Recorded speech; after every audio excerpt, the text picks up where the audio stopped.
So a couple of days ago I went to Starbucks and I had a cold brew and it was actually not bad, so I thought, why don't I try and make it myself? So I got a couple of things.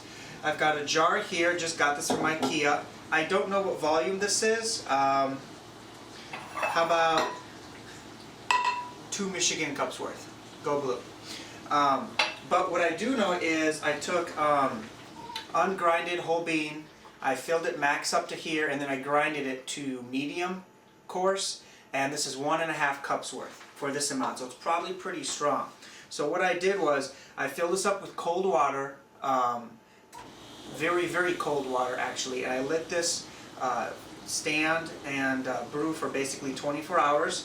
I wrote the date on top, so at 11 o'clock yesterday I started this, and it's almost 10 o'clock now, so it's been about 23 hours. And anyway, filled it up with cold water, I grinded it, put the coarse beans in here, medium coarse, and let it sit for about an hour or two. I came back and I mixed it. So I just stuck a spoon in there and mixed it, because at that point most all of it was at the top, it was just floating, and obviously it's not going to do much good if 90% of your grind is on top. So anyway, mixed it. Now you can see it's all the way on the bottom, so that's good. The last thing I have here is just preparing. I've got this cool little spigot that I got at Kroger, $4. Put some ice in there, cleaned it ahead of time, so we're ready to go. So what I got was, now I'm ready basically just to pour it out, and like any coffee with beans in there, you have to filter it out. So I have a filter here, and my rubber bands disappeared. It's amazing how useful rubber bands are in a kitchen. So I'm going to just make sure we have a good close shot of this. Alright. See if I can put this around just so. Let's see.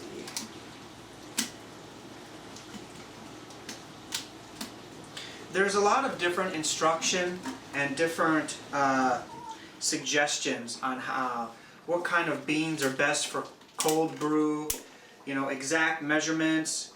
I kind of went with my gut the first time I did this, which was about a week ago, and it turned out well. So I added slightly more beans. Short of that, that's all that I did different. People get so technical, but it depends on the bean, the temperature. It gets too much. And really, I'm not sure I could even tell or distinguish the taste between one and another, whether it's 23 hours or 24 hours, as some people get pretty ridiculous over. So anyway, I'm just going to pour it out.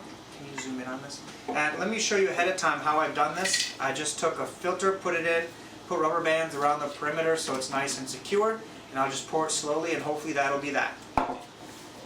Okay. Smells good. Alright. Let's see what kind of mess I can try and avoid. Ooh, ooh, ooh. Okay.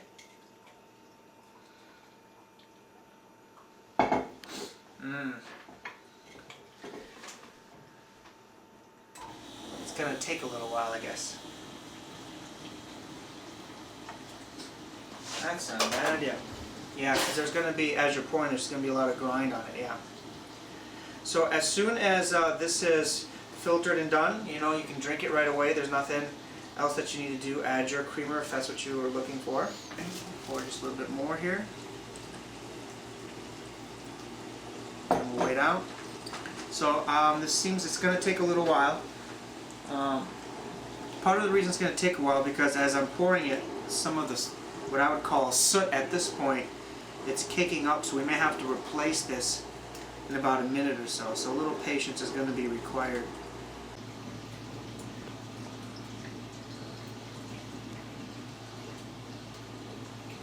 Alright, so you can see that the coffee's still filtering little by little. If you just agitate on this top a little bit, you will see that it'll start to flow again. Okay, it looks like we're coming towards the end of this filtering process, so give this a couple more seconds. Okay, so I've got the cold brew here. It's all filtered.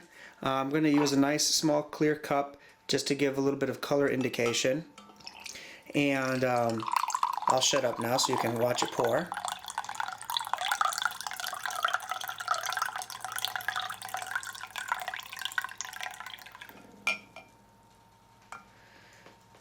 Alright, so let's take a taste test of this. It's cold, a little grindy, not bad overall. I think this is actually pretty good.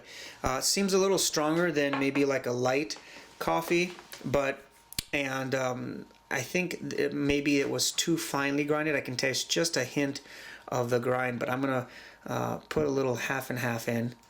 That's just kind of my style here. Let that mix in. Use a little Brownian motion.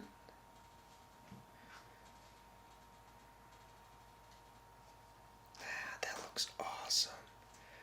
Ooh, that's got to taste better now. I mean, if it looks like that, it's got to taste amazing, right? Let me grab a spoon here. Yeah, it looks awesome.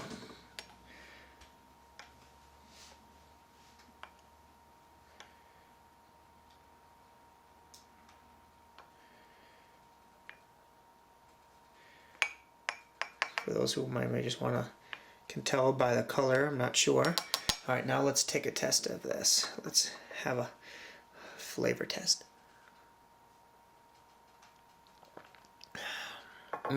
Much better, much better. So I think this is amazing strength compared to a Dunkin' Donuts standard coffee as far as just the strength, not the taste. This is almost on par with like with a standard coffee. For Starbucks, it doesn't have as much of the aftertaste, so if you're looking for a coffee that is not bitter and doesn't have a lot of aftertaste, this is definitely it right here.